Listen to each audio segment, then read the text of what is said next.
Why am I so fucking bad at this? Like, I'm good at talking. I'm good at reading. Why am I not good at talking about reading? What's up? Welcome back to my channel, my beautiful bookish souls. It is your girl Bree here, and we have got a February reading wrap up. Before we even get into it, let's get into it, okay? If you have not seen yet or heard yet, I'm sure you have though, there has been some drama surrounding wrap-ups and the number of books that people are reading. First and foremost, if you feel some type of way about the amount of books that another person is reading, that's a you problem, okay? Those are your feelings. They are your responsibility. You need to unpack them. You need to sit with them, and you need to understand why what other people are doing makes you feel some type of way. And I mean that in the nicest way possible. I truly do. Because guess what? We're going to continue to wrap up our months here on my page, all right? And I'm going to continue to watch other people wrap up their months because I love it. I love finding out why somebody loves a book. I love finding out why somebody hates a book. What I do not do though is compare myself to those people. All right? If you can read 54 books in a month, whoo, get it. If you can only read one or not even one, that's okay too. You're probably doing the best you can. All right? So let's get into it. February, for me personally, was a damn good month as far as reading goes, okay? Because on the other end, your girl was sick. I was sick, okay? So sick that I didn't even want to leave my bed. I was so sick that I didn't even want to read. I have this thing where like my eyes get really swollen and nasty and just crying and just a whole lot of just bullshit is going on. And that's what happened to me the last like week and a half. I'm just still getting over it. So if I sound kind of sick, I am. Okay? Have some sympathy for me. But yeah, it was bad. It was rough. But reading wise, girl, we had a month. Like usually for me, I get maybe like 4 to 6 books in. February, we came in with 8. Is that 8? That's 8. We came in with 8 books. Okay? And again, for me, that is impressive. And I love that for her. All right? If you only read one book, that's great. If you didn't even read a book, girl, whatever. It's okay. All right? You're probably doing the best that you can, and that's okay. But I was able to get through 8 books. 4 of them were audiobooks. 4 of them were regular physical books. Oh, no. 4 of them were not. What the hell am I saying? I personally, you guys, cannot do an audiobook to save my soul. As soon as an audiobook starts to play, my brain goes, tra-la-la-la-la. Let's think of other shit. And I can't do it. I physically cannot do it. So no, they were not audiobooks. They were ebooks, and they were on my Kindle. Okay? So 4 of those were ebooks. 4 of them were physical books. I'm going to pop up the stats here and you guys can figure out how many pages that is because I don't know right now. I'll figure it out after this video when I'm editing. But it's a lot. It's a lot of pages. 8 books. That's a big deal for me. Obviously, before we get into this stack here, we are cracking a cold one. I fucking love that. That's it. Do the Dr. Pepper dance. Yes. That's your cue to grab your beverage, get your snack, and let's yap about some damn books, bestie. All right. So we started off the month on a high. I don't think I've ever had as many 5-star books in one single month that I have this month, okay? So I started off the month with a book that has been sitting on the TBR list for a long freaking time. My mother-in-law actually bought this for me for my birthday, and I devoured it. Suicide and suicidal thoughts are mentioned in this book, so trigger warning on those. If that's not your vibe, then push it along. Don't even bother with it, okay? However, I thought it was so creatively done. The chapters are really short. It's super easy to read. It is about a girl who has a chance to relive her, not relive, she gets a chance to redo her life's regrets in what is her midnight library. It's filled with books that all feature different times in her life, and she can go through and pick which one that she wants to relive or redo and just see how life would have played out if she hadn't missed out on certain opportunities. This was a 5-star read for me. I absolutely loved it. I know it has mixed reviews. I don't care what anybody says. I thought it was freaking great. Easy to read, fast-paced. It's not like a nail-biting whodunit type of thriller, but it is one of those stories that has some really good anecdotes in it. There's some really good quotes throughout here. A lot of people did say it felt like self-helpish, and I can kind of see where that would start to come into play. Personally, for me, though, I thought it was filled with a bunch of good shit. Okay? I love a good quote. Give it to me. If it's going to make me feel a little bit better about life, absolutely, let's go. We know that suicide and stuff like that isn't black and white. It is a spectrum. And this, I think, did a good job of using it as a topic. All right? I liked it. 5 stars for me. Next up on the list was another 5-star read for me. I'll hold up my Kindle because it was on the Kindle, and this was The Invisible Life of Addie LaRue by V.E. Schwab. This is one of those books that I will carry with me for the rest of my life. All right. It's another one that has some controversial opinions on it. I posted in a Facebook group. I was like, hey, I'm about to start this book. Like, what are your thoughts on it? Tell me, spill the tea, give it to me. And there was somebody in there that said too many words. And I thought to myself, sis, that's a book. That's what we call a book. You got words on the page. That's a book. And how dare you expect V.E. Schwab to minimize the mastermind of herself. Like, she is an architect of words. That's not even a fucking thing, but it is now, all right? V.E. Schwab, is brilliant. Just brilliant. Her writing is the reason why this book is so good, all right? It follows a girl named Addie LaRue who makes a deal with a demon to live forever. The catch, though, as soon as that person leaves the room or leaves her presence, they automatically forget who she is, right? Like, oh, like, damn, that demon got her good. Like, should have read the fine print on that deal, girl.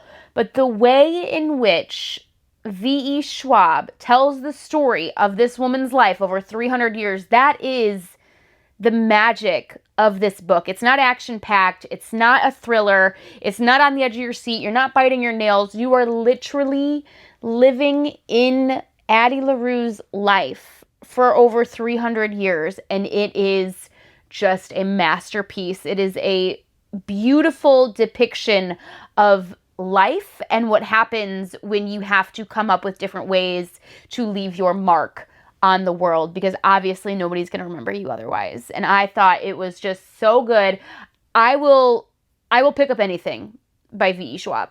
Anything that she writes, I am going to read it. I've already added every single book that she has ever written to the TBR list. That's how fucking good I thought this book was. She is just a wordsmith beyond anything I've ever, I wouldn't say anything I've ever read, but she's up there. This is one of those books that I'm going to recommend to everybody, no matter what. It is a fantasy, historical type vibe, and y'all know, okay, if you're not new here, you know I don't do historical vibes that much. They're not my favorite thing to read, but this, chef's frickin' kiss, okay? Loved it. 5 stars for me for Addie LaRue. Alrighty. Next on the list, we had a speculative fiction book. This is Listen to Your Sister by Neena Vale. If you are into the Jordan Peele type of lane, then this is going to be something for you. This is just a long-ass fever dream. It follows 3 siblings that are dealing with unresolved trauma from their childhood. Kala, the main female character, is the oldest sister. She has recently gotten custody of the youngest brother, and she is finding that the middle brother is not really much help at all. Unfortunately, Kala had a nightmare about her brothers dying, and so this book really unravels what happened within that nightmare and how it slowly starts to come true as the book goes on. Personally, for me, the waters got a little muddled, all right? It just didn't pan out the way I was hoping it would. I wanted to love this book, okay? I did. I am the oldest sister. We've all got a little unresolved trauma from our childhoods. I really found myself reflected in her. However, like I said, the story just didn't, the pacing was off in certain parts. Things got a little bit confusing. You weren't sure if you were in the dream, were you out of the dream. I will say I loved that this touches on social injustice. We've got a march that kind of goes a little awire, and it does talk about social injustice and stuff like that. Absolutely love that. Very poignant, very relevant to today's time. But like I said, the story just, it got lost. It started to unravel way too fast, and things just got a little out of hand for me. I only gave this one 3 stars. I do think the writing was creative. Like I said, it does give you that Jordan Peele world kind of feel to it. But because the plot just didn't flow, I couldn't give it more than 3 stars. Next up on the list was another Kindle book, and this one is The Crash by Frieda McFadden. I'm sure you know who the hell she is. Everybody talks about her. The Crash follows a pregnant woman who is going to visit her brother, and she gets into an accident and she ends up being rescued. I will use that term loosely. Ends up being rescued by a husband and wife, and the story pretty much follows what happens during that rescue. Here's the thing, all right, before any of these McFadden fans come for me, all right? First of all, I'm not going to be there. Here, like I said, is the thing. I did not like this book, all right? And I say that with the notion that I usually love Frieda McFadden books. They're easy, fast-paced, full of plot twists. Sometimes they can be predictable, and that's what this one was. This one was very predictable. It was annoying. The ending, I thought, was total garbage, total trash. I didn't like the plot. I didn't like where the book went with it. If the main female character called her baby Tuna one more fucking time, I was going to have a tuna meltdown, okay? I could not. After so many times, I was like, what the hell is happening? What is going on? If you enjoy asking yourself, what the fuck, every 5 minutes, please pick this book up and read it, because you're probably going to love it, okay? And I'm not judging anybody if you did love it, because like I said, Frieda books are easy, they're fast-paced, they pull you in, and they fucking don't let you go until you're done reading it, right? And I admit, I did read this book in 2 days, but it just didn't do it for me. Frieda, why? It wasn't horrible. It wasn't good. I gave it 3 stars. I don't know if I'd recommend it. It was one of those just very mid, blah kind of books. You saw really what was coming at the end. Even knowing that what was going to happen, I still felt like this is not realistic. And I don't want to ruin it because you guys know I try to keep everything spoiler free when we do our wrap-ups, but it just didn't feel real. Like knowing what the other character, because it is a dual POV situation, knowing the other character's mind state, the mental state that she was in, there is no way that what happens at the end, like the people that handle that, and if you know, you know, are going to allow her to have that. Like, I don't want to ruin it for you, but it just wasn't, it wasn't it. It wasn't it for me. I couldn't do it. 3 stars. I don't know how many fucking fingers that was. 3 stars for that one. It just wasn't my favorites. And like I said, I've read some good Frieda books. All right, she's got some good ones out there. Not gonna lie. All right. Next up,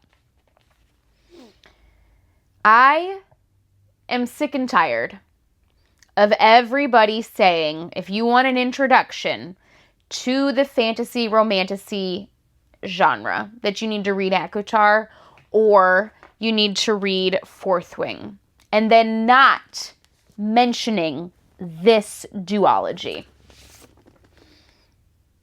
This is pure gold right here, okay? This is the Crimson Moth duology.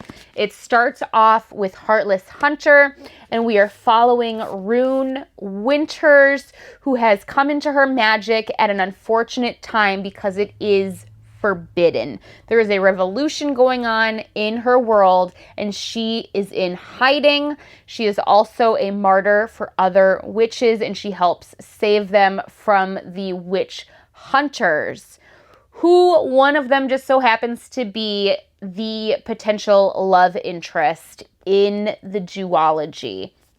And so that leads to book 2. Obviously, I can't get too into what happens in this book if you haven't read the first one, but if you are looking for a series that is not going to overwhelm you with world building, it was super easy to understand, really easy to follow. The magic system, very simple. And you do not want a book that is going to smother the shit out of you with smut. These. Absolutely read these. They are a YA fantasy series. Absolutely obsessed with this. I can't even like put into words how good she did. Sir, I'm going to need you to, hold on. I need to talk to my employee here. We are back. Sorry. Crisis averted. Anyway, back to our duology here. Like I said, if you are looking for a story, we've got forbidden magic, we've got a little bit of a found family trope, enemies to lovers, easy magic system, little to no smut. There are a couple of love scenes, but they are very tastefully done. It is very closed door, fade to black type of vibes. It's not very detailed. I am obsessed with this duology. Like the way in which she tells the story is phenomenal. All right. The plot of this, I feel like, was so well done. I can't even fathom people not telling you to read these if you're trying to get into fantasy and romantasy. They're just so freaking good. Both of these were 5-star reads. Absolutely. 6 stars, if you will. Fucking 10 stars. Okay. Loved them. I will read these over and over again. That's how good. Don't even get at me either, you guys. Like, the only downfall that I have for this shit is, one, I got this one from Book of the Month, and then I didn't realize that Book of the Month had the second one, and I had already ordered it, so they are different heights, which drives me a little nuts, but that's all right. I will get over it. That is like a first word problem, okay? It'll be all right. Okay. Next book we had was another Kindle book, and that one is The One by John Mars. This is a dystopian, speculative fiction thriller. And let me tell you, this man, John fucking Mars, all right? If you want a book that literally gives you a plot twist after every other chapter, the one is the one, okay? Because I could not handle, my neck still hurts from the whiplash that this man gave me with this fucking book, all right? It follows 5 people, and I know what you're thinking, like, oh my God, how am I going to keep track of all these people? It was really easy to keep track of everybody. He did such a good job of giving each person their own individual characteristics that it didn't bleed together, all right? Not once, actually, did the stories bleed together. None of them come together. It's 5 separate stories. They're all living in the same world, and they all take this DNA test that reveals who your true, like, chemical match is, right? How freaking crazy. And so the story follows all 5 of them now dealing with what happens when your match is revealed. And it was so good. So good. It's actually the first in, it's not like a series where everything goes off, but it is a group of books that are all based in the same world, right? And so this one was the first of that. So I'll probably read the rest of these. But the way he did it, each chapter follows a different person. So you start with one POV, then you move to the next, and you move to the next, move to the next. But like I said, after every single one of those damn chapters, this man threw something new at you to where you were like, I gotta read the next chapter now. All right? It's 3 o'clock in the morning. You don't know what's going on, but you're over here like, yeah, that DNA. Oh yeah. All right? Not that match. No. True love where? It was so good. I gave this one 4 stars. I thought it was easy to follow. The world that he created was really cool. The possibilities with this book and the world that he created are endless. And I think that's why he went on to write more books based off of that little slice that he, whatever. I don't even know what words to use. I'm out of words at this point. All right. Last, but certainly not least, this book was so good. I read it on Kindle Unlimited, and I had to buy the physical book. I never, rarely, if ever, do that. If I read a book on Kindle Unlimited, that counts, all right? I read the damn book. I don't need to put it on my shelf. I'm not a trophy hunter, okay? But I had to get this book because it was that good. And that is The Grace Year by, who is it by? By Kim Liggett. All right?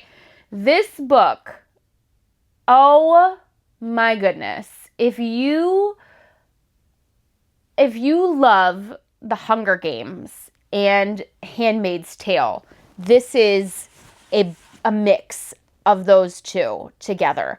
And when I tell you, I have never, I don't know, like if you've seen the Handmaid's Tale or read it, I personally have never read the book, but I've seen the TV show.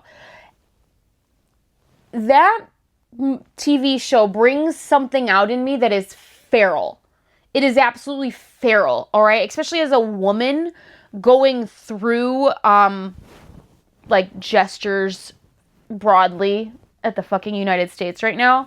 If you're going through that, then you know that feeling in your gut where it's just like, oh, I've never wanted to throat punch people so bad in my life.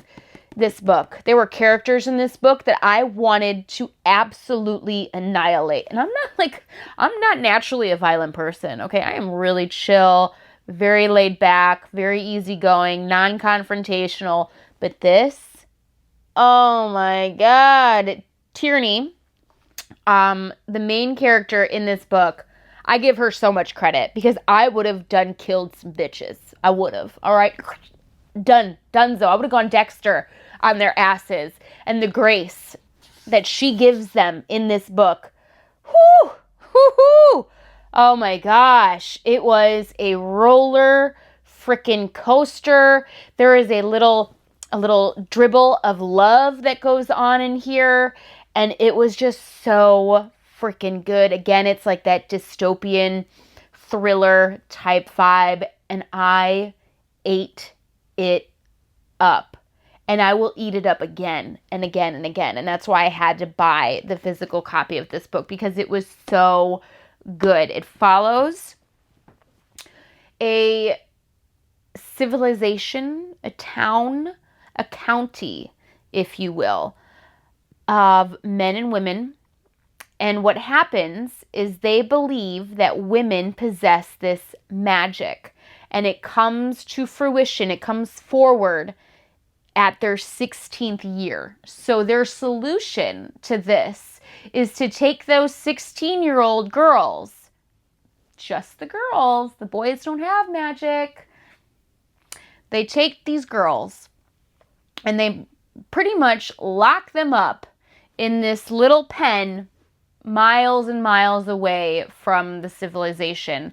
And they spend an entire year there expelling their magic with the expectation that they will come home pure, right? They'll get rid of all the magic, all the juju that causes the boys to act stupid around them. They'll get rid of it and they'll come back pure, and they'll be ready for their husbands.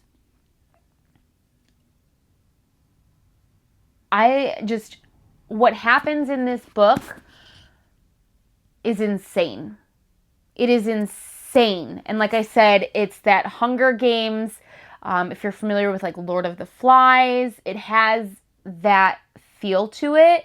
And the roller coaster that you will go on when you read this book is unlike any other that I think I've been on in a long, long time. And that's why this book got 5 stars for me, like 10 stars. All right. All the stars, all the yeses. You've seen people do the yes, no, maybes. Yes. Immediately yes. All the yes. See. Okay. This book. Read it. Put it on your TBR list. I don't care. When you get to it, just get to it, because you need to. All right. Especially if you are a woman. Oh my God. Just, like I just beat the shit out of some of them. I did. All right. But it has such a beautiful full circle ending. And I loved it. Boom. I need to pull myself together here. All right. That is it. That is all 8 of our February books. And like I said, we had a good month of reading. I had 5 of those 8 were 5-star reads. We had 1 4-star, and then we had the 2 3-star books. And even still in my mind, like a 3-star book is not one that I absolutely hate. I don't know what it is. I don't know if maybe it's just my ability to pick out a good book, but I rarely, if ever, give a book 1 or 2 stars. It's almost always like 3 and above. And even a 3 is not horrible to me. It's not it. You know, it just didn't deliver on all of the ends that I needed it to deliver for me. Is it one that I'll recommend to other people? Yeah, because you never know what other people will like, you know? I've seen The Crash have rave reviews, okay? And for those people, absolutely, that's great. But like I said, if she called that baby tuna one more time, I was going to lose my mind, because that's what the nickname she gave it. And I was just, no, ma'am. I can't. It's getting fishy, all right? But some people loved it. And it's the same for, some of my 5-star books. I'm sure there are people out there that absolutely hated them. And that's actually going to be, I'm going to do a video. One of my next videos is going to be reacting to other people rating my favorite books 1 star on Goodreads. I've seen a couple of other creators do it, and I thought, you know what? Let's just hurt my own feelings and let's see what other people feel about books that I absolutely would die for, okay? So if that is something that sounds like you would enjoy, make sure you subscribe to the channel.